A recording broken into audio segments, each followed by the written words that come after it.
வந்து 150 ஆண்டு கால, இன்னும் 4 வருஷம் 5 வருஷம் நினைக்கிறேன், 5 ஆண்டுகள் ஆனா 150வது ஆண்டு கொண்டாட இருக்கின்ற அமெரிக்கன் கல்லூரியினுடைய வளாகத்திற்குள் வந்து மாணவ செல்வங்களை சந்திக்கின்ற ஒரு வாய்ப்பை தவறவிட்டதற்காக என்னுடைய வருத்தத்தை தெரிவித்துக் கொள்கிறேன். எல்லாருக்கும் கேட்குதுன்னு நினைக்கிறேன். என்னுடைய வீடியோ அண்ட் ஆடியோ ரெண்டுமே கிளியரா இருக்கா அப்படின்னு அங்க இருக்கிற ஒருங்கிணைப்பாளர்கள் பார்த்துக்கோங்க.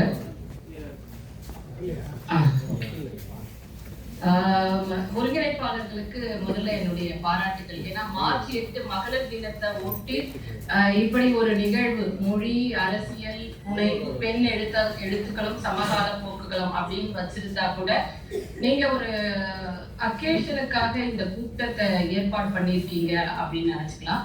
ஆனா நாளைக்கு காதலர் தினம் வர இருக்கிற நேரத்துல இப்படி ஒரு நிகழ்வை நீங்க ஒருங்கிணைச்சு இருக்கிறதுல இருந்து நான் உங்களை புரிஞ்சுக்கிறது என்னன்னா, ஆணும் பெண்ணும் அன்பில் இணைந்து புரிதலோடு இருக்கும் பொழுது அந்த சமூகம் வளம் பெறும். அந்த சமூகம் உலகத்தில் இருக்கின்ற பிற சமூகங்களை விட மேலோடி இருக்கும் அப்படின்ற ஒரு புரிதலை தரும். அதனால இந்த ஒரு நாளை நீங்க தேர்வு பண்ணதுக்காக என்னுடைய வாழ்த்துக்களை தெரிவித்துக் கொள்கிறேன். அரங்குல வந்து மாணவர்கள் ஆண்கள் பெண்கள் 2 பேரும் இருப்பாங்க அப்படின்ற நம்பிக்கையில நான் என்னுடைய பேச்சை தொடங்குறேன். அதே மாதிரி இன்னொரு வேண்டுகோளையும் வைக்கணும்னு நினைக்கிறேன். பெண் எழுத்துக்கள், பெண் எழுத்தினுடைய வரலாறு, பெண்களினுடைய மேம்பாடு, இது குறித்தெல்லாம் ஒரு கூட்டம், ஒரு கருத்தரங்கு, ஒரு பன்னாட்டு அரங்கு நடத்த போறோம் அப்படின்னா இனி வரும் காலங்களில் தயவு செய்து ஆண்களை பேசுவதற்காக அழையுங்கள். ரொம்ப நாங்களே பேசி எங்களுக்கு இங்க வலிக்குது, இங்க கஷ்டமா இருக்கு, இங்க ஒரு கல்லை போட்டு வச்சிருக்கீங்க, இங்க ஒரு முள்ளு வேலி போட்டு வச்சிருக்கீங்க, இங்க ஒரு வால் வச்சிருக்கீங்க அப்படின்லாம் சொல்றதை விட நீங்க எங்கெல்லாம் நீங்க வந்து தடையை உருவாக்கி வச்சிருக்கீங்க, எங்கெல்லாம் கஷ்டப்பட்டிருக்கீங்க, இந்த சமூகம் என்னெல்லாம் அதிகாரத்தை ஆண்களுக்கு கொடுத்துருக்கு, எப்படிலாம் வந்து ஒரு தடையா இருக்கு சமூகம் அப்படின்றத ஒரு குறியீட்டா வச்சு சொல்றேன். ஆண்ன்றதையும் நம்ம குறியீட்டா, அந்த மேடையில இருக்கிறவங்க அரங்குல இருக்கிறவங்க கிடையாது. இது ஒரு நூற்றாண்டினுடைய தொடர்ச்சி. அதனால யார் வந்து இந்த நோய்க்கான இந்த பிரச்சனைக்கான காரணமோ அவங்க புரிஞ்சுக்கணும், அவங்க கேட்கணும். அப்படி ஒரு சூழலை நம்ம கொண்டு வரும் போதுதான் இந்த புரிதல் இனிமே ஜாஸ்தியா இருக்கும். இப்ப நான் பேச போறேன், என்னோட சேர்ந்து தோழிகள் இந்த அரங்குல காலை அமர்வுலையும் மதிய அமர்வுலையும் பேச இருக்காங்க. நாங்க எல்லாருமே மறுபடியும் இதெல்லாம் எங்களுக்கு பிரச்சனையா இருக்கு, இதெல்லாம் எங்களுக்கு கஷ்டமா இருக்கு அப்படின்னு எங்க வழியில இருந்து எங்களால பேச முடியும். இன்னுமே ஆழமா கூட அந்த துயரத்தை உங்களுக்கு கடத்த முடியும். ஆனா என்ன வழியை கொடுத்துருக்கோம் அப்படின்னு ஒரு ஆணை உட்கார வச்சு யோசிக்க சொல்லும் போதுதான் அது இனிமே செய்யாம அவர் மட்டும் இல்ல, அவருடைய குழந்தைகள், அடுத்தடுத்து அவர் வேலை பார்க்கிற அலுவலகத்துல இருந்து அவர் நடமாடுற சமூகத்தினுடைய பிற நிறுவனங்கள்ல அந்த தவறுகள் நடக்காம தடை செய்ய முடியும். அதனால என்னுடைய ஒரு எளிய வேண்டுகோள், பெண் தொடர்பான கருத்தரங்குகளில் இனி வரும் காலங்களில் ஆண்களை பேச வையுங்கள். எப்படி நாங்க எல்லாத்துக்கும் பாரதியை கொண்டாந்து எங்களுடைய பிரதிநிதியா நாங்க நிறுத்துறோமோ, அப்படி பாரதியை போல ஆண்கள் எங்களுக்காக குரல் கொடுக்க வர வேண்டும் என்று நான் கேட்டுக்கொள்கிறேன். ரொம்ப குறைவான நேரம் தான் நான் எடுத்துக்க போறேன். ஏன்னா நான் 12 மணிக்கு வந்து கிளம்பணும். திரு பாலகிருஷ்ணன், என்னுடைய அன்பிற்குரிய நண்பர் ஸ்டாலின் ராஜாங்கம், அவங்க எல்லாம் வந்து இந்த நிகழ்வை வந்து ரொம்ப கடினப்பட்டு பல முயற்சிகளுக்கு பிறகு ஒருங்கிணைச்சிருக்காங்க. அதனால எப்படியாவது நான் வந்து இதுல பேசணும், எனக்கு பதில் இன்னொரு ஆள் அனுப்பிட வேண்டாம் அப்படின்றதுக்காக முயற்சி எடுத்துதான் நான் வந்து இந்த கூட்டத்துல பேசுறேன். பின்னாடி பேச இருக்கிறவங்க எல்லாரும் ஒரு குறிப்பிட்ட தலைப்பின் கீழே பேச போறாங்க. இந்த கருத்தரங்கினுடைய ஒட்டுமொத்தமான ஒரு கேள்வி இருக்கு. பெண் எழுத்து அதனுடைய வரலாறு என்ன, எங்க ஆரம்பிச்சு எங்க தொடங்குது அப்படின்றதான் நான் வந்து என்னோட உரையில சொல்ல போறேன். இந்த பெண் எழுத்து அப்படின்னா நமக்கு ஒரு கேள்வி வரும், பெண் எழுத்துனா என்ன, பெண்கள் எழுதுறதெல்லாம் பெண் எழுத்தா, அல்லது பெண்களை பற்றி எழுதுவது பெண் எழுத்தா, இல்லைன்னா பெண்ணிய நோக்கில் எழுதப்படுவது பெண் எழுத்தா, இப்படின்னு ஒரு கேள்வி வைக்கலாம். அப்ப நம்ம இன்னொன்னு, பெண் எழுத்து அப்படின்னு ஒரு 2 சொற்களை நம்ம சேர்க்கும் போது இது எதற்கு எதிராக அல்லது எதை மறுப்பதற்காக இப்படி ஒரு சொற்றொடரை நம்ம உருவாக்குறோம் அப்படின்னு ஒரு கேள்வி எழுப்பணும்னா, நிச்சயமாக ஆண் எழுத்து அப்படின்னு எங்கேயாவது இருக்கா? ஆண் எழுத்துக்கு எதிராக அல்லது ஆண் எழுத்தை மறுதளிப்பதாக அல்லது ஆண் எழுத்திலிருந்து வேறுபட்டு ஒரு எழுத்தை எழுதப்படுகிறது, எழுதுகிறோம் அப்படின்னு சொல்றதுக்காக தான் பெண் எழுத்து அப்படின்ற ஒரு வகைமையை நம்ம வந்து அடையாளப்படுத்துறோம். அதை வந்து குறிப்பிட்டு சொல்றோம். ஏன் குறிப்பிட்டு சொல்றோம்னா ஒரு கவன ஈர்ப்புக்காக அல்லது ஒரு அடையாளப்படுத்துவதற்காக அல்லது வந்து கைப்பிடிச்சு மேல ஏற்றி விடுறதுக்காக. இந்த கைப்பிடிச்சு மேல ஏத்துறது அப்படின்னா பலவீனத்துக்காக அல்ல. நீங்க எல்லாம் எங்க போட்டு வச்சிருக்கீங்க பாருங்க, நாங்க மேல வந்துட்டு இருக்கோம் அப்படின்னு சொல்றதுக்காக. அப்போ பெண் எழுத்து அப்படின்னு ஒரு அடையாளப்படுத்துவதற்கு ஒரு காரணம் வருது அப்படின்னா ஆண் எழுத்து அப்படின்னு எங்க இருக்கு அப்படின்னு கேட்டோம்னா ஆண் அப்படின்னும் போதே தனியா சொல்ல வேண்டியதே கிடையாது. ஏன்னா பொதுவில் அப்படின்னு சொல்ற எல்லாமே ஆண்களை குறிப்பதாகத்தான் இத்தனை நூற்றாண்டுகளா தமிழ் சமூகத்துல இருந்துகிட்டே இருக்கு. எழுத்து அப்படின்னா நம்ம மனசுக்குள்ள என்ன வரும்? ஆண்களை பற்றி தான். கவிஞர்கள் சங்க காலத்துல வந்து ஒரு 400 புலவர்கள் இருந்தார்கள் அப்படின்னு சொன்னோம்னா டக்குன்னு நம்ம எல்லாரும் நினைச்சுப்போம். 400 புலவர்கள்னா நம்ம மனசுல கண்டிப்பா அங்க வந்து பெண்களுடைய பட்டியெல்லாம் வரவே வராது. யாருக்கு வரும்னா இதை பத்தி ஓரளவுக்கு படிச்சு எழுதிட்டு பேசிட்டு இருக்கிற கொஞ்சம் பேருக்கு தான் தெரியும். புலவர்கள், எழுத்தாளர்கள், பாடகர்கள், இசைக்கலைஞர்கள், அரசன் அப்படின்னு சொன்னோம்னாலே அதுலயே இன்னும் வருது. அதனால அரசன் அப்படின்னு சொல்லும் போதே நமக்கு யாரு ஞாபகத்துல வரும் அப்படின்னா ஒரு ஆணைதான் ஞாபகம் வரும். அப்போ பொது அப்படின்னு சொல்ற எல்லா விஷயங்களுமே ஆணுக்கானதா இருக்கின்ற ஒரு சமூகத்துல ஆண் எழுத்து அப்படின்னு தனியா வகைப்படுத்த வேண்டியதே இல்லை, அடையாளப்படுத்த வேண்டியதே இல்லை. அது எல்லாமே ஆணை குறிப்பதாக தான் இருக்கு. அப்போ அதிலிருந்து பிரித்து காண்பிப்பதற்காக தான் நம்ம இப்போ வந்து ஒரு பெண் எழுத்து அப்படின்னு சொல்றோம். அப்ப பெண் எழுத்து அப்படின்னா அது பெண் எழுதுறது மட்டுமா, பெண்ணை பற்றி எழுதுவது மட்டுமா அப்படின்னு நம்ம வந்து கேட்கறதுக்கு முன்னாடி ஏன் இந்த ஆண் பெண் பாகுபாடு அப்படின்றது வந்து நம்ம சமூகத்துல இருந்துட்டே இருக்கு. இங்க வந்து வரவேற்புரை ஆற்றின பேராசிரியர் அம்மா வந்து ரொம்ப வருத்தப்பட்டு சொன்னாங்க. நாங்க எல்லாமே படிச்சிருக்கோம், வேலைக்கு வந்திருக்கோம், நிறைய பங்களிப்பு செய்யறோம், ஆனா கூட வரவேற்பு கூட்டத்துக்கு வர்றவங்களை வரவேற்பதற்காக வாசல்ல நாங்க தான் தட்டுல சந்தனமும் கற்கட்டை வச்சுக்கிட்டு நிக்கிற மாதிரி ஒரு சூழ்நிலை இருக்கு அப்படின்னு வந்து ஒரு ஆதங்கத்தை வந்து அவங்க சொன்னாங்க. அது 100% உண்மைதான். ஒரு பெண்ணுக்கான பங்களிப்பு இடம் அப்படின்றது இன்னும் இந்த சமூகத்துல வந்து நம்ம மாறவே இல்லை. இந்தியாவிலேயே தமிழ்நாடு வந்து படிப்பறிவிலையும் கல்வி அறிவிலையும் பொருளாதாரத்திலையும் பெண்களினுடைய பங்களிப்பு அப்படின்னு அதிகமா இருக்கு அப்படின்னு பெருமைப்பட்டு கொள்கின்ற நேரத்துல அது பெருமைதான், அதுல எந்த மாற்று கருத்து கிடையாது. ஆனா அதுக்குள்ள ஒரு பெண்ணை இந்த சமூகம் எப்படி அணுகிறது அப்படின்ற இடத்துல நிச்சய வேறுபாடு இருக்கு. அதுதான் பேராசிரியர் அவர்கள் சொல்ற ஒரு வேறுபாடு. நம்ம எந்த ஒரு கூட்டத்திலையும் ஒரு ஆண் வந்து வரவேற்பு தட்டை வச்சுட்டு நிக்கிறத நம்ம பார்க்கறதே கிடையாது, பார்க்கவே முடியாது. ஏன் முடியாது அப்படின்னா அதை வந்து ஒரு ஆணால செய்யறதுக்கு இந்த சமூகம் மனநிலையை அவங்களுக்கு வந்து கொடுக்கறதே இல்லை. அப்ப இப்படியான பாகுபாடுகள்லாம் எங்க இருந்து வருது அப்படின்னா பால் வேறுபாடு, பாலின வேறுபாடு. பிறக்கிற ஒவ்வொரு உயிரியும் இந்த உலகத்துல ஆண் பெண்ணாதான் பிறக்குது. தொடக்க காலத்துலதான் ஒரு சில உயிரிகள்ல தான் ஒரே உயிரினத்திலேயே ஒரு உடம்புக்குள்ளேயே ஆண் இனப்பெருக்க உறுப்பும் பெண் இனப்பெருக்க உறுப்பும் கொண்ட சில உயிரினங்கள் மட்டும்தான் ஒரு அதிர்ஷ்டவசமா இருக்கு. ஆனா காலப்போக்குல பரிணாம வளர்ச்சியில உருவான எல்லா உயிரினங்களும் நீங்க பாத்தீங்கன்னா ஆண் பெண் அப்படின்றதுதான். அப்ப இயற்கையினுடைய ஒரு தேவை என்னன்னா இனப்பெருக்கம். அந்த இனப்பெருக்கத்துக்கு பால் வேறுபாடு நிச்சயமா தேவை, ஆண் பெண் அப்படின்றது. அப்போ இயற்கையின் ஒரு அம்சமாக இருக்கிற இந்த பால் வேறுபாடு மனிதர்கள் உருவாகி நாகரிகம் பிறந்து இனக்குழுக்களாக ஒன்னா சேர்ந்து வாழ்ந்து அப்புறம் குடும்பம்ன்ற ஒரு அமைப்புக்குள்ள வந்து குடும்பம்ன்றது சமூகமா மாறி, சமூகம்ன்றது ஊரா மாறி, ஊருன்றது நாடா போய் இப்படி வளர்ந்துக்கிட்டே இன்னைக்கு வந்து நம்ம வந்து ஒரு உலகம் அப்படின்ற ஒரு மிகப்பெரிய பிரபஞ்சத்துக்குள்ள வாழ ஆரம்பிக்கணும். அப்போ இந்த பால் வேறுபாடு பிறப்பு அப்படின்றது இயற்கை. ஆனா அதுக்குள்ள ஒரு பாலின வேறுபாட நம்முடைய மனித இனம் வந்து கற்பித்து வச்சுக்கிட்டே இருக்கு. அதுதான் அம்மா சொன்னது, அந்த வேறுபாடு. நீ ஆம்பளை, நீ என்னன்னாலும் சரி வந்து நீதான் குடும்பத்தினுடைய தலைவன். நீ என்ன பிரச்சனை வந்தாலும் சரி கண்ணை கசக்கிட்டு பொம்பளை மாதிரி அழுதுடவே கூடாது. நல்ல மீசை வச்சுக்கணும். அந்த மீசை தான் உன்னுடைய அடையாளம். மீசை தான் நீ ஆம்பளை அப்படின்றதுக்கான தகுதி. நீ வந்து ஒரு தைரியமானவன். என்ன பிரச்சனைனாலும் சரி பொம்பளை முன்னாடி விட்டு கொடுத்துடக்கூடாது. இப்படி ஒரு ஆண் வந்து குழந்தை பிறக்கும் போதுல இருந்தே அது வளர்ற வரைக்கும் அதனுடைய குணாம்சங்கள், ஆணுக்குன்னு ஒவ்வொரு தனி மனிதர்களுக்கும் வெவ்வேறு விதமான குணாம்சங்கள் இருக்கு. அது பிறப்பால் வர்றது, வளர்ப்பால வர்றது எல்லாமே இருக்கு. அது அந்தந்த தனி மனிதர்களுடைய வேறுபாடு. ஒரே ஆளே 10 வருஷத்துக்கு முன்னாடி ஒரு மாதிரி இருந்திருக்கலாம், நேற்று ஒரு மாதிரி இருக்கலாம், இன்னைக்கு காலையில 10:42 ஒரு மாதிரி இருக்கலாம், இப்போ ஒரு மாதிரி இருக்கலாம். அது பிரச்சனையே கிடையாது. ஆனா அது இல்லாம இந்த குடும்பம்ன்றது சமூகத்தினுடைய ஒரு சிறு நிறுவனம். குடும்பமும் சமூகமும் நமக்கு சில விஷயங்களை கத்து கொடுத்துட்டே இருக்கு. பொம்பளை பிள்ளை பிறந்த உடனே அதுக்கு எத்தனை விதமான கட்டுப்பாடுகள், அதை பார்க்க வர காலத்துல இருந்து அதுக்கு சொல்லி கொடுக்கிற விஷயங்கள் எல்லாமே பாத்தீங்கன்னா, ஒரு 4 வயசு குழந்தை தெருவுல விளையாடினா கூட என்ன இது முட்டிக்கு மேல கவுன போட்டு வச்சிருக்கீங்க அப்படின்னு 4 வயசு குழந்தைக்கு ஒரு மேல ஒரு குட்டி பனியனும் ஒரு ஜட்டியை போட்டாலே போதும். ஆனா அது வந்து முட்டிக்கு மேல கவுன் போட்டா கூட கேள்வி கேட்கிற குடும்பங்கள் நம்ம கிட்ட இருக்கு.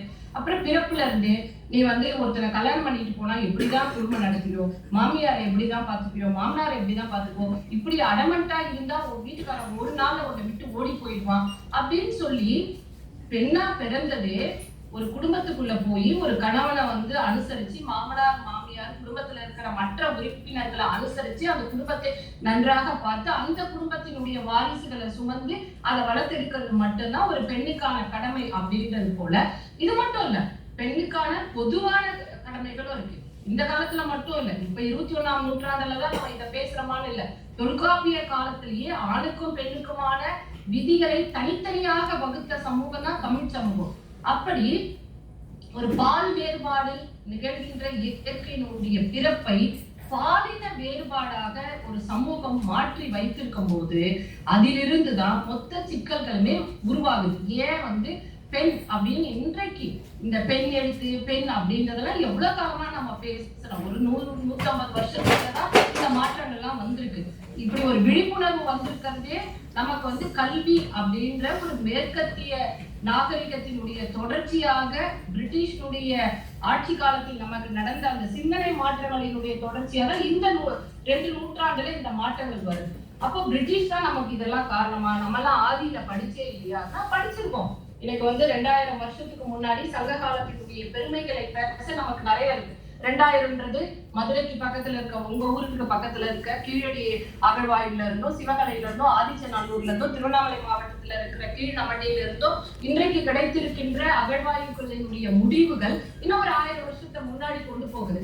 அப்போ ஒரு 3000 வருஷமாக படித்திருக்கிற ஒரு சமூகம் நமக்கு ஒரு முன்னோடி சமூகமாக, நாகரிக சமூகமாக இருந்திருக்கு அப்படின்றத பார்க்கிறோம். உலகத்தினுடைய முதல் கவிஞர் சுமேரியாவில வந்து கிமு 23ஆம் நூற்றாண்டு அப்படின்னு சொல்றாங்க. அதுக்கப்புறம் வந்து ஒரு கிமு 14ஆம் நூற்றாண்டுல வந்து கிரேக்கத்துல ஒரு பெண்பார் புலவரை பத்தி வந்து சொல்றாங்க. அப்போ அதுக்கு சமமாக நம்ம தமிழ்ல வந்து சங்க காலத்தினுடைய பெண்பார் புலவர்களை ஔவையார்ல இருந்து தொடங்கி வெள்ளி வீதியார்ல இருந்து பல பேரை நம்ம வந்து சொல்ல முடியும். அப்போ உலகத்தினுடைய நாகரிகங்களுக்கு இணையாக தமிழர் நாகரிகமும் ஒரு படித்த நாகரிகமாக தான் அது இருந்தது. அப்போ 4க்கும் மேற்பட்ட வந்து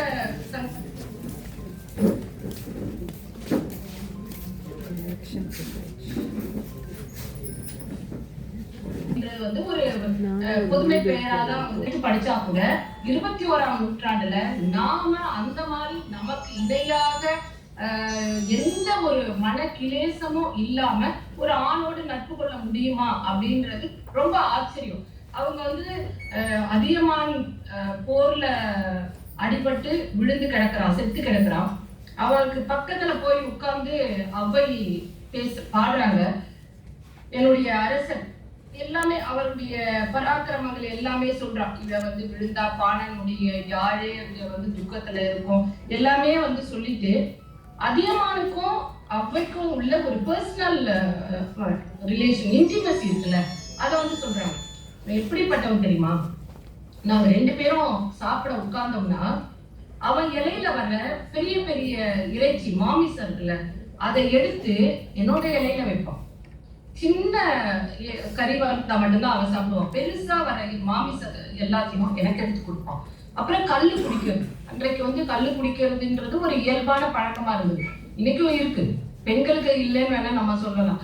ஆண்களுக்கு வந்து இன்னைக்கு வந்து பாதி பேர் வந்து 80-90% பேர் சாயங்காலம் ஆனா டாஸ்மாக்ல தான் வந்து இருக்காங்க. அவ வந்து சொல்றான், அதியமான் வந்து அவருக்கு வந்து கல்லு நிறைய கிடைச்சா அது எல்லாத்தையும் எனக்கு எடுத்து கொடுப்பான்.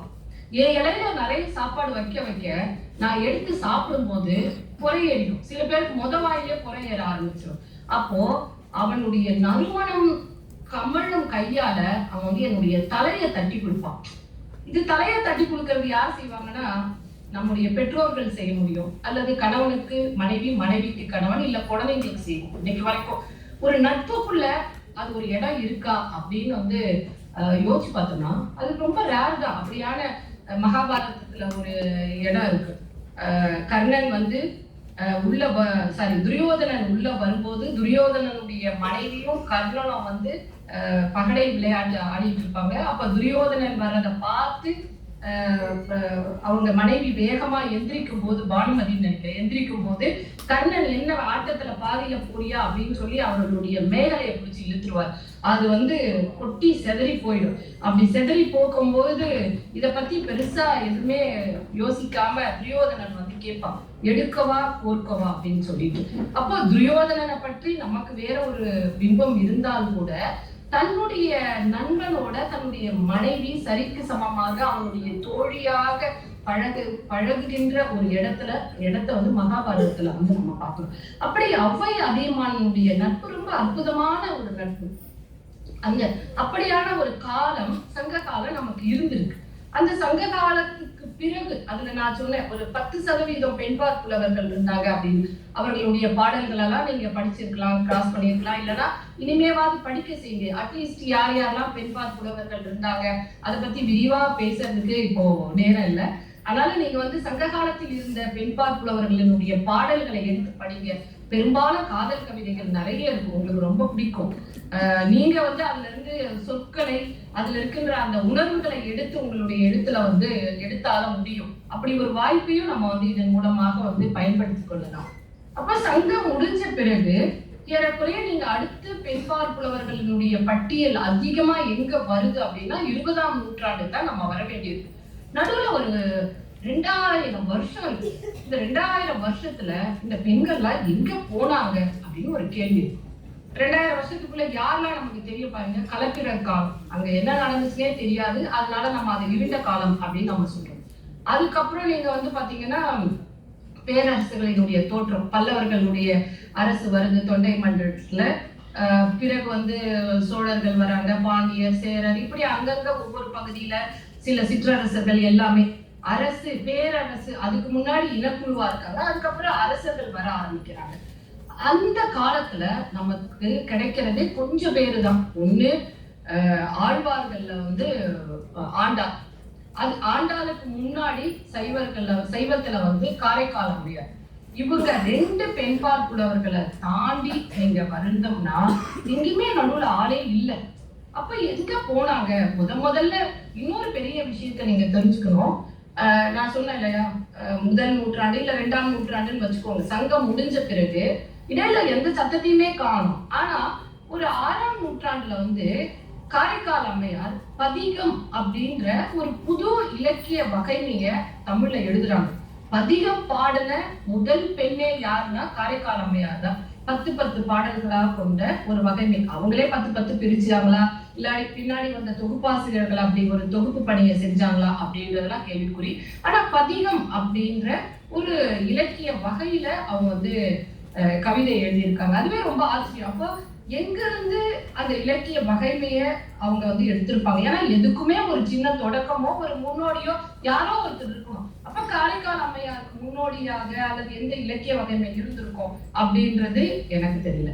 அப்போ ஆனா காரைக்கால் அம்மையாருடைய பாடலை பன்னீர் திருமுறைகள்ல கொண்டு போய் எங்க வச்சிருக்காங்கன்னு பாத்தீங்கன்னா அதுக்கு ஒரு பின்னாடி அரசியல் இருக்கும். ஏன் நம்ம வந்து பெண் எழுத்துக்கள் தனியா கட்டங்கட்டி பேச வேண்டியிருக்குன்னா இந்த அரசியல் எல்லாம் சொல்றதுக்காக தான் நம்ம வந்து பேச வேண்டியது. அப்போ ஆண்டாள், காரைக்கால் அம்மையார் எல்லாம் போனோம்னா எங்க வந்து நம்ம நிக்கிறோம்? நடுவுல இருக்காங்க. நடுவுல வந்து கணவனோடு சேர்ந்து பதியம் பாடின பெண்கள், கோயில்களுக்கு வந்து சென்று போகும்போது யாழை சேர்த்த பெண்கள் இருக்காங்க. திரு எருக்கத்தம் புலியூர் நங்கை அப்படின்னு ஒரு அம்மா, விருத்தாச்சலம் பக்கத்துல. இன்னைக்கு அந்த ஊரோட பேர் வந்து ராஜேந்திரப்பட்டினம். அவங்கதான் தேவாரத்துக்கான மொத்தத்துக்குமே பண்ண அமைச்சு கொடுத்தாங்க. பண்ணுனா இசை அமைச்சு கொடுக்குறது. இன்னைக்கு கோயில்ல நம்ம பாடுற தேவார பாடல்களுக்கெல்லாம் மூல இசையை அமைத்து கொடுத்தவங்க வந்து திரு எருக்கத்தம் புலியூர் நங்கை.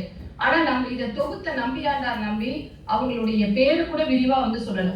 ஒரு நங்கைன்னு சொல்றாரு. மேபி அவங்க அந்த காலத்துல நங்கை அப்படின்றது ஒரு பொது பெயர் இருக்கு. அப்ப நங்கைன்ற பெயர் கொண்ட பெண்ணா அல்லது ஒரு பெண்ணை குறிப்பிடுவதற்காக அவர் நங்கைன்னு சொல்லியிருக்காரா அப்படின்றது நமக்கு வந்து தெரியல. சோ எப்படி இந்த 2000 வருஷம் இவ்வளவு பெரிய இடைவெளி இருக்கு அப்படின்றது கேள்விக்குறிதான். அப்போ அரசு அப்படின்ற அந்த அமைப்புக்குள்ள என்னெல்லாம் மாற்றங்கள் வந்திருக்கு, ஏன் இந்த பெண்களுக்கு போதுமான இடம் இல்லை, கல்வி அறிவு குறைவானதா, சமூகத்தில் அவங்களுக்கு இருந்த இடம் என்ன அப்படின்ற இது எல்லா விஷயங்களுமே மிகப்பெரிய விவாதத்திற்கும் ஆய்வுக்கும் உட்படுத்தப்பட வேண்டியது. ஒரு அரசன் அப்படின்றதுக்குள்ள அப்ப பெண்களுடைய நிலை என்னவாக மாறுது அப்படின்ற வரலாற்றையும் நம்ம வந்து இதுக்குள்ள கணக்கெடுக்க வேண்டியதா இருக்கு. இதுக்கு நடுவுல தமிழ்நாட்டுல ஒரு விசேஷமான அமைப்பும் செயல்பட்டுட்டே இருக்கு. என்னன்னா தேவரடியார் அமைப்பு அப்படின்றது. அதுக்கு முன்னாடி இறைவனுக்காகவே பாடல்களை பாடி மகிழ்விப்பதற்காக ஒரு அமைப்பு இசை கலைஞர்கள் வந்து இருந்திருக்காங்க. பாணர்கள், விரலி, இவங்க வந்து அரசனோட இருந்திருக்காங்க, இறைவனுக்காகவும் இருக்காங்க. அப்போ இந்த பேரரசுகள் வரும்போது அரசனை மகிழ்வித்த இந்த கலைஞர்கள் எல்லாரையும் அப்படியே என்ன பண்றாங்கன்னா பெரிய கோயில்களுக்கு கொண்டாடுறாங்க. தொடக்க காலத்துல கோயில் அப்படின்றது சின்ன சின்ன இடம் தான். என்னோட சாமி நான் வந்து சாட்டையில புடிச்சு வச்சுப்பேன், மஞ்சள்ல புடிச்சு வச்சுப்பேன், அல்லது ஒரு மரத்தடியில இருக்கிற கல் கூட எனக்கு போதும். ஆனா அரசர்கள் வந்த பிறகு அவங்க எப்படி ஒரு ஆர்ப்பாட்டமா ஆடம்பரமான அரண்மனைகளை வாழணும் அப்படின்னு நினைக்கிறாங்களோ அதே மாதிரி நாமே ஆடம்பரமான மாளிகையில இருக்கும்போது அப்ப கடவுளுக்கு இன்னும் எவ்வளவு பெருசா வைக்கணும் அப்படின்னு சொல்லிட்டு பெரிய பெரிய கோயில்கள் கட்டுறாங்க. பெரிய பெரிய கோயில்கள் கட்டும் போது அரசனுக்கு என்னெல்லாம் சேவைகள் செய்யப்பட்டதோ அது எல்லாமே இறைவனுக்கு அப்படின்னு மாறுது.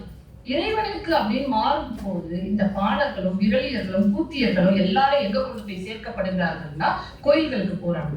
பாணர்களுடைய நிலை வேறவா இருக்கு, விரலியர்களுடைய கூத்தியர்களுடைய நிலையெல்லாம் வேறவா மாறும். அப்போ இறைவனுக்குன்னு பெண்களை நேர்விடுவதற்காக ஒரு தனி நடைமுறை வருகின்றது. அந்த பெண் நித்திய சுமங்கலியாக, தேவரடியாராக, இறைவனுடைய மனைவியாக நேர்ந்து விடப்பட்டு இறைவனுக்கான அனைத்து சேவைகளையும் செய்வதற்கான பெண்களாக நியமிக்கப்படுகிறார்கள். ஆனா இத்தனை காலம் அந்த ஒரு 18-17 நூற்றாண்டுகள் அந்த மரபு வந்து தொடர்ந்து இருக்கும் போது சமூகத்தில் படித்த கல்வி அறிவு பெற்ற பெண்களாக யார் இருந்திருக்க முடியும் அதிகம் அப்படின்னு பார்த்தோம்னா ஒரு ஆய்வுல நமக்கு எது தெரியுதுன்னா தேவரடியார் பெண்கள் தான். ஆனா அது ஒரு 15-16ஆம் நூற்றாண்டுகளுக்கு பிறகு அந்த தேவரடியார் மரபு தன்னுடைய உயரத்தை இழந்து பாலியல் தன்மை கொண்டதாக, பாலியல் பலவீனங்கள் நிறைந்த ஒரு இடமாக மாற்றப்பட்டு பிறகு பிரிட்டிஷ் ஆட்சியில் ஐரோப்பியர்கள் வருகைக்கு பிறகு மிக மிக பெண்களுக்கான நிலை என்பது இழிநிலையை வந்து சென்றடைகின்ற ஒரு காலமாக அது மாறுகிறது. இது எல்லாமே விரிவாக பேசப்படுது. ஆனா இந்த பெண்கள் தான், எந்த பெண்கள், தேவரடியார் பெண்கள் தான் கலை தமிழர்களுக்கு இருந்த ஒரு கலையையும் இசையையும் இத்தனை நூற்றாண்டுகள் கட்டி காத்திருக்கிறார்கள்.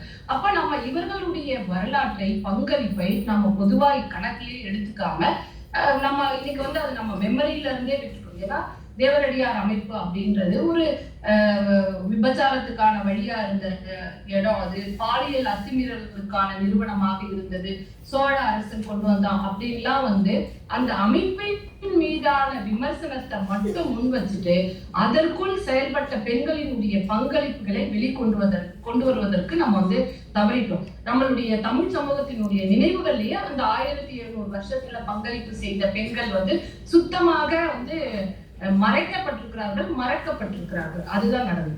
பிறகு 20ஆம் நூற்றாண்டு, அது நம்ம எல்லாருக்குமே வந்து தெரிந்தது. அது குறித்துதான் எனக்கு அடுத்து பேச வர தோழிகள்லாம் வெவ்வேறு தலைப்புகள்ல வந்து பேச இருக்காங்க. பெண் எழுத்தா பெண்ணி எழுத்தா அப்படின்ற கேள்வி எல்லாம் நம்ம முதல்ல தொடக்கத்துல நான் சொன்னேன். அதற்கான பதில்கள் தான் இந்த 20ஆம் நூற்றாண்டினுடைய எழுத்தில் கலந்திருக்கிற அரசியல். என்ன பொறுத்த வரைக்கும் பெண் எழுத்து அப்படின்றது பெண்களால் மட்டும் எழுதப்படுவது அல்ல. இந்த மண்ணில் வந்து பிறந்த எல்லாரும் மனிதர்கள் எல்லாரும் தெய்வம் அப்படின்னா மலையாளம் தெய்வம் அன்றோம் அப்படின்னு கேள்வி கேட்ட பாரதி பெண் எழுத்துக்கான வித்தை முதலில் தமிழ் சமூகத்தில் போட்டவராக நான் நினைக்கின்றேன். பெண்ணியத்தை பற்றி தனியாக கவிதையோ கதையோ நாவலோ எழுதவில்லை என்ற கூட தான் செல்லுகின்ற ஒவ்வொரு மேடையிலும் பெண் என்பவள் ஒரு தனி மனுஷி, ஒரு சுயமரியாதை மிக்கவள் என்பதை உரத்து பேசிய பெரியார் பெண் எழுத்துக்கான முன்னோடி என்று நான் நினைக்கின்றேன். இவர்கள் எல்லோரும் பெண்ணை சமம் என்பதை அரசியல் தளத்தில் மட்டுமல்ல, ஆணுக்கு இருக்கின்ற அத்தனை உரிமைகளும் சுதந்திரமும் பெண் என்ற தனி மனுஷிக்கும் இருக்கிறது என்று பேசிக் கொண்டிருந்த காலத்தில் பெண்கள் எழுதிய கதைகள் பெண்ணிய கதைகளாக இருந்தனவா என்றால் நிச்சயமாக இல்லை.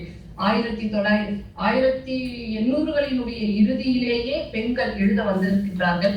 அவர்கள் கட்டுரைகள், கதைகள் என்று வெவ்வேறு தளங்களில் ஆங்கில நூல்கள், சுயசரிதைகள் என்று எழுதியிருந்தால் கூட 1930 ஒரு 60 வரைக்குமான காலகட்டத்தில் எழுதப்பட்ட பெண்களினுடைய படைப்புகளை பார்க்கும் பொழுது அது அன்றைக்கு நாடு இருந்த சூழலை பிரதிநிதிப்படுத்தும் எழுத்துக்களாக இருந்துள்ளன. தேசிய போராட்டம், மூவலூர் ராமாமிர்தம் அம்மாள் எழுதிய தாசிகளின் மோசவலை, சித்தி ஜுனைதா பேகம் எழுதிய காதலா கடமையா உள்ளிட்ட பல்வேறு நூல்கள், இப்படி ஒன்று இரண்டை தவிர மற்ற ஏராளமான நூல்கள் அனைத்திலும் அது பெண்ணிய எழுத்துக்கான வகைமை என்று நாம் நிச்சயமாக சொல்ல முடியும். ஆனால் ஒரு பெண் தன்னுடைய விருப்பத்தை, தன்னுடைய வாழும் வாழ்க்கையை எழுதுவதற்கான சகல உரிமைகளும் பெற்றோம். இப்ப ஆண் எழுதுனதெல்லாம் பெரிய மாபெரும் காவியமாவா இருக்கு. எத்தனையோ அவரவர்களுடைய உணர்வு ரீதியில எழுதி இருக்கிற மாதிரி பெண்களும் எழுதுவதற்கான திறப்பு இந்த 19ஆம் நூற்றாண்டினுடைய இறுதியில் தான் மீண்டும் ஒரு 2000 ஆண்டுகளுக்கு பிறகு மாபெரும் எண்ணிக்கையில், அதுதான் ரொம்ப முக்கியம், அங்க இங்க 1 2 இருக்கிறத விட ஒரு மாபெரும் எண்ணிக்கையில பெண்கள் எழுதியிருக்காங்க. இதுல 17ஆம் நூற்றாண்டுல தஞ்சை மராட்டிய அரசர் பிரதாப சிங்கனுடைய அரசவையில நாட்டிய மங்கையாக இருந்த முத்துப்பழனி என்ற தேவரடியார் பெண் ராதிகா சாத்வனம் அப்படின்னு ஒரு கவிதை எழுதியிருக்காங்க. ராதிகாவை சாந்தப்படுத்துதல் அப்படின்றது. அது என்னன்னா, நம்மளுடைய ஆண்டாள் இது கண்ணன் பாடல் போல கடவுளுக்கும் அவருக்குமான அந்த காதல் ரசமிக்க உறவு இருக்கு இல்லையா, அதை பற்றிய பாடலை மிக வெளிப்படையாக காதல் ரசம் சூட்டும் வகையில முத்துப்பழனி எழுதியிருப்பாங்க. இந்த பாடலை 20ஆம் நூற்றாண்டினுடைய தொடக்கத்தில் தேவரடியார் மரபில் வந்த பெங்களூர் நாகரத்னம் அம்மாள் அந்த ஓலைச்சுவடியில் இருந்த பாடல்களை எடுத்து, ஏன்னா அப்போ ஓலைச்சுவடி பிறகு அச்சு பிரதிகள் வர துவங்கிய காலகட்டம், அதனால ஓலைச்சுவடியில் இருப்பதிலிருந்து அவர்கள் எடுத்து ஒரு நூலை பதிப்பிக்கிறார்கள். அப்படி பதிப்பிக்கும் போது மிகப்பெரிய எதிர்ப்பு தமிழ்நாட்டுக்குள்ள வருது. இது சத்தியமூர்த்தி உள்ளிட்ட பல தலைவர்கள் ராதிகா சாத்வனம் புத்தகத்திற்கு எதிராக தொடர்ந்து களமாடி கொண்டிருக்கிறார்கள். இது இன்றைக்கு இருக்கிற குடும்ப பெண்களை தவறாக வழிநடத்தும் ஆபாச நிரம்பிய பாடல். ஒரு தேவரடியார் எழுதி, தேவரடியார் என்று நான் மேடை நாகரிகம் கருதி சொல்கிறேன், அவர்கள் இன்னும் கொச்சையாக சொல்லியிருக்கிறார்கள். ஒரு தேவரடியார் எழுதிய ஒரு நூலை இன்னொரு தேவரடியார் பதிப்பிக்கிறார், இது நிச்சயமாக நம்முடைய வீட்டு பெண்களை பாழ்படுத்தும் என்று தொடர்ந்து பத்திரிகைகளிலும் சட்டமன்றத்திலும் விவாதங்கள் நடைபெற்று பிறகு ஒரு கட்டத்தில் இனிமேல் இந்த தடையை இந்த புத்தகத்தை வெளியிலேயே விட முடியாது என்று சொல்லி அதை பிரிட்டிஷ் அரசாங்கம் தடை செய்கின்றது. தடை செய்ததோடு மட்டுமல்லாமல் அந்த நூல் எங்கெல்லாம் விற்பனைக்கு இருந்ததோ அதை அத்தனையும் எடுத்து சென்னை அண்ணா சாலையில் தீயிட்டு எரிக்கிறார்கள். முதலில் மிகப்பெரிய ஒரு எதிர்ப்பை சந்தித்த நூல் என்றால் அது முத்துப்பழனியினுடைய இந்த நூல் தான். இப்படி தமிழ் சமூகத்தில் ஆங்காங்கே தங்களுடைய காத்திரமான எழுத்துக்களின் மூலமாக இந்த நூலுக்கு சத்தியமூர்த்தி இவ்வளவு பெரிய எதிர்ப்பை சொல்ல வேண்டியதே கிடையாது. ஏன்னா அக்காலத்தில் எழுதப்பட்ட பல்வேறு இலக்கியங்கள்ல இது ஒரு இலக்கியமாக இருந்திருக்கிறது, அவ்வளவுதான். இதுல ஆபாசம் என்பது அவருடைய பார்வை தான். அப்படி என்றால் ஆண்டாளினுடைய பாடல் இருக்கிறது, மீராவினுடைய பாடல்கள் இருக்கிறது, அது எல்லாம் இறைவனோடு தொடர்பு படுத்தப்பட்டதால அவங்க ஆண்டாள் அவர் நேர்ல பார்க்கல இல்ல, ஒருவேளை அவர் காலத்துல ஆண்டாள் வாழ்ந்திருந்தா அப்போ அவர் தடை செய்ய சொல்லியிருப்பார். இது முத்துப்பழனி என்ற தேவரடியார் பெண் அப்படின்னு உடனே அவர் ஆபாசம் என்பதை கற்பிக்கிறார். தாசிகளின் மோசவளையும் அப்படிதான் 1930களில் எவ்விதமான சமூக சூழல் இருந்தது என்பதை ராமாமிர்தம் அம்மாள் எழுதியிருப்பாங்க. அவர்களுடைய தமயந்தி என்ற ஒரு குறுநாவலம் குறிப்பிட தகுந்த நாவல். சித்தி ஜுனைதா பேகம். இந்த பெயரை நீங்கள் கேள்விப்பட்டிருக்கிறீர்களா என்று தெரியவில்லை. ஒரு 19 வயதுக்குள் கணவன் இழந்த பிறகு தன்னுடைய குழந்தைகளை வைத்துக் கொண்டு குழந்தைகளையும் பார்த்து கொண்டு விடாமல் எழுதி கொண்டிருந்த ஒரு பெண் தான் வந்து சித்தி ஜுனைதா பேகம். அதுவும் அவருடைய கட்டுரை தலைப்புகள் எல்லாம் நீங்க தேடி பாருங்க இணையத்துல, எவ்வளவு ஆச்சரியமா இருக்கும். வீட்டுக்குள்ள இருக்கிற ஒரு பெண் எப்படி இத்தனை தகவல்களை இத்தனை எழுதுவதற்கான களங்களை கண்டடைந்திருக்கிறார் என்பது மிக ஆச்சரியமான ஒரு விஷயம். இது மட்டும் இல்ல, மலேசியாவில இருந்து முத்தம்மாள் பழனிசாமி அப்படின்றவங்க நாடு விட்டு நாடு அப்படின்னு சொல்லி இங்க இருந்து இடம்பெயர்ந்து மலேசியாவுக்கு சென்ற பெண்கள் வந்து முத்தம்மாள் பழனிசாமி நாடு விட்டு நாடு, அந்த நாவலுமே வந்து மிக முக்கியமான நாவல். இங்க இருந்து கூலி தொழிலாளர்களாக மலேசியாவுக்கு அன்றைய மலாயா தேசத்திற்கு சென்ற பெண்கள் வந்து அவங்க வந்து வீட்டை தாண்டி வரல, ஆனா அவர்களுடைய நினைவு குறிப்புகள் ஒரு நூற்றாண்டை மீட்டு தருவதாக இருக்கிறது. அதே போன்றுதான் அழகிய நாயகி அம்மாள் பொன்னிலன் என்ற எழுத்தாளரை நீங்கள் கேள்விப்பட்டிருப்பீர்கள். அவர்களுடைய தாய் அழகிய நாயகி அம்மாளுடைய கவலை என்ற ஒரு நாவல், சுயசரிதை அடிப்படையிலான நாவல். அந்த நாவல் ஒரு அறியப்பட்ட எழுத்தாளரினுடைய குடும்பத்தில் இருக்கின்ற ஒரு பெண்ணாக இருந்தாலும் கூட அவருக்கு வந்து இந்த வெளி உலகம் என்பது எப்படி ஒரு மூடுண்ட அறையாக அவர் வந்து ஒரு இடத்துல எழுதியிருப்பாரு. ஒரு கட்டு மீச வச்ச ஒருத்தர் வந்து அடிக்கடி வீட்டுல சாப்பிட்டு போவார் அப்படின்னு சொல்லிட்டு, அது யாரு அப்படின்னு பாத்தீங்கன்னா தோழர் ஜீவா. சோ தோழர் ஜீவா போன்ற அந்த கட்சியினுடைய பிரபலமான தலைவராக இருக்கின்ற ஒரு மனிதரை கூட குடும்பத்தில் இருக்கின்ற ஒரு பெண்ணுக்கு அவர் ஜீவா என்பது தெரியாத அளவிற்கு, தெரிந்து கொள்ளாத அளவிற்கு தான் அந்த வாழ்க்கை முறை இருந்திருக்கு. வரவங்களுக்கு எடை போடணும், சாப்பாடு சமைச்சு கொடுக்கணும், பரிமாறணும், உள்ள போயிடணும். இதுதான் அன்னைக்கு சூழலா இருந்திருக்க முடியும். இந்த அடிப்படையில நான் 1-2 நூல்களை மட்டும்தான் உங்களுக்கு வந்து சுட்டி காண்பித்திருக்கிறேன். இன்றைக்கு பல்வேறு தலைப்புகளில் பேச இருக்கின்ற அன்பு தோழிகள் உங்களுடைய சிந்தனைகளை அடுத்தடுத்த தளத்திற்கு கொண்டு செல்ல இருக்கிறார்கள். இந்த ஒரு 2000-3000 ஆண்டுகளாக பால் வேறுபாடு என்பது பாலின வேறுபாடாகி அந்த பாலின வேறுபாட்டை கொஞ்சம் கூட இப்படி அப்படி போக விடாம எப்படி உறவுகள், இந்த உறவுகள் எல்லாம் நாம் உருவாக்கி கொண்டதுதான், உறவுகளுக்காக உருவாக்கப்பட்டதுதான் குடும்பம், இந்த குடும்பத்திற்காக உருவாக்கப்பட்டதுதான் சமூகம். இந்த அமைப்புகள் கொஞ்சமும் நெகிழ விடாமல் எப்படி பார்த்து கொண்டிருக்கின்றன என்பதை நீங்கள் புரிந்து கொள்ள முடியும். இந்த புரிந்து கொள்ளல் அப்படின்றது நமக்கு மட்டும் இல்ல, நாம் இந்த புரிந்து கொள்ளலை நம்முடைய குழந்தைகளுக்கு கடத்த வேண்டும், நம்மோடு இருக்கிற சக நண்பர்களுக்கு கடத்த வேண்டும், நம்முடைய குழந்தைகள் மூலமாக அடுத்து வருகின்ற குடும்பங்களுக்கு சொல்ல வேண்டும். ஒரு குடும்பம் என்பது ஜனநாயகப்படுத்தப்படும் போது மட்டும்தான் இந்த ஆண் எழுத்து பெண் எழுத்து, ஆண் பெண் வேலை பாகுபாடு, நீ உயரம் நான் கீழே, நீ தைரியமானவன் நான் ரொம்ப மென்மையானவன், நீ அழவே கூடாது நான் அழறதுக்காகவே பிறந்தேன் அப்படின்ற வேறுபாடுலாம் இல்லாம உனக்கு என்ன பிடிக்குமோ அதெல்லாம் எனக்கு பிடிக்கணும்னு அவசியம் கூட கிடையாது. உனக்கு இப்ப பசிக்குதா, எனக்கும் பசிக்கும். உனக்கு இப்போ தனியா இருக்கணும்னு தோணுதா, எனக்கு தோணும். உனக்கு முத்தம் கொடுக்கறது ரொம்ப பிடிக்குமா, எனக்கு பிடிக்கவே பிடிக்காது. இப்படி தன்னுடைய தனிப்பட்ட விருப்பத்தை சொல்வதற்கான ஒரு துணிச்சலையும் விருப்பத்தை சொல்கிறேன் என்ற ஒரு மகிழ்ச்சியையும் பெண்களுக்கு இந்த சமூகம் கொடுக்க வேண்டும்.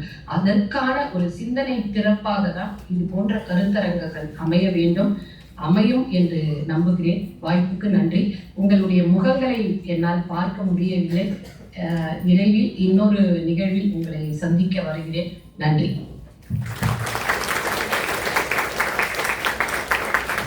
தொடங்கி தேவரடியார்களுடைய பங்களிப்பு